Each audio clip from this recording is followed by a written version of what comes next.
If you've ever picked up an ugly stick, you've had the thought, this rod, it's not going to break. And you're right, it won't. But that same reason people love this rod, it's quietly costing them fish. Now, before anyone thinks I'm just knocking an ugly stick, I'm not. I've got two of them. I've got a 9-foot I still use for light surf, and I've got a 6-foot here I use for freshwater and have for years. So I understand exactly where they shine and where they start working against you. In this video, we're going to break that down. Where Ugly Stik excels, where it costs you performance, and who should be fishing one. So Ugly Stik, it's been around for decades, and there's a reason for that. They're tough, they're affordable, and they're basically impossible to destroy. But performance, that's where it gets a bit more nuanced or complicated. The GX2 is by far their most popular rod. It's tough, it's affordable, and it's about as close to indestructible as you can get. But performance, that's where things get complicated. Most rods are built from pure graphite. Ugly Stik isn't. It's a blend of fiberglass, which you can see right there. That clear part right there is showing the fiberglass, and graphite. And that bend is everything. That soft, forgiving flex is why these rods survive abuse that would snap graphite rods in half. Drop it on a boat deck, let the kids use it, it'll be fine. But there's a trade-off, and no one really talks about that.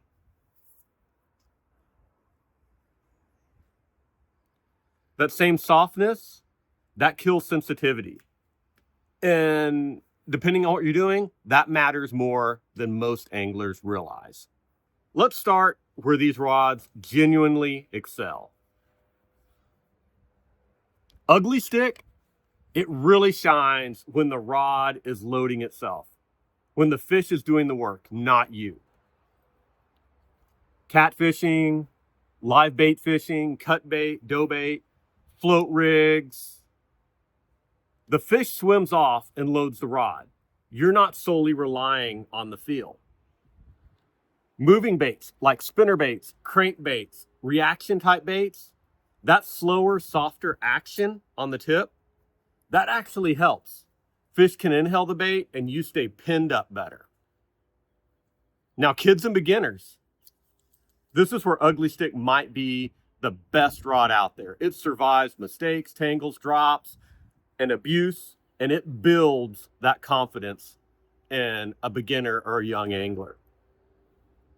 Rough bank fishing, rocks, dirts, throwing it in the truck, no babying required for one of these guys.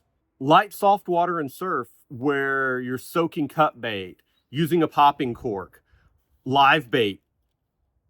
That 7-foot to 9-foot range handles redfish, trout, even small sharks just fine. It's a great traveler backup rod. Throw it in the truck bed, pack it down, forget about it. It'll still be ready when you need it. So when the fish is loading your rod, Ugly Stik is exactly what you want in your hands. Now, where it struggles a little bit. So two comparable rods here. This is an Ugly Stik GX2. And this is a comparable graphite rod. I'm going to put them on a scale and just show you the weight difference. There's your Ugly Stik GX2, 6 1/8 ounce.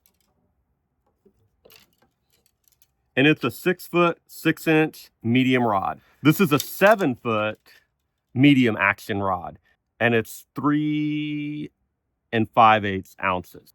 That difference, it really doesn't sound like much, but after a full day of casting, you're gonna feel it. Your arm feels it, your wrist feels it, your casting slows down. You just get casting fatigue faster with a heavier rod, and your accuracy drops. And it's not just weight. It's also speed. Most Ugly Stik rods are a moderate speed rod. And that's what gives them that flex. And that's due to the composition of graphite and fiberglass. They bend deeper, and that's what makes them tough. And that's what keeps fish pinned on a moving bait. But that same softness absorbs everything. So a little tick from a jig, from a soft plastic,